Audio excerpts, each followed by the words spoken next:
For our social studies homework this week, we are going to be learning about the Indian Subcontinent. And you're going to have to fill in the blanks down here. So, as I read, see if you can figure out what goes in these blanks. The Indian Subcontinent. The Indian Subcontinent is a peninsula that juts southward from the rest of Asia like an enormous arrowhead. The Himalayan mountains separate the subcontinent from the rest of Asia. While it is a distinct landmass, the Indian subcontinent is not large enough to be considered a continent. The Indian subcontinent is part of a tectonic plate that has been moving for more than 200 million years. The plate was once attached to Africa, Australia, and Antarctica, but it separated and began colliding with Asia 50 million years ago. When the two land masses met, the resulting collision created the Himalayas. Scientists expect the Himalayas to continue rising for the next several million years. Many of the Himalayan mountains tower more than 5 miles above sea level, making the Himalayas the world's tallest mountain chain.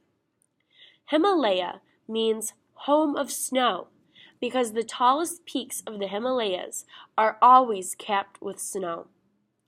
The Himalayas include Mount Everest, the tallest mountain in the world. Everest rises 29,028 feet above sea level on the border between China and Nepal. No plant life grows near the mountain's peak due to powerful winds, extremely cold temperatures, and a lack of oxygen. Many adventurous people attempt to climb Everest every year. Often their venture ends in sickness or death. Most people are unable to breathe 20,000 feet above sea level because there is not enough oxygen in the atmosphere. A person will suffer brain damage when they are unable to breathe.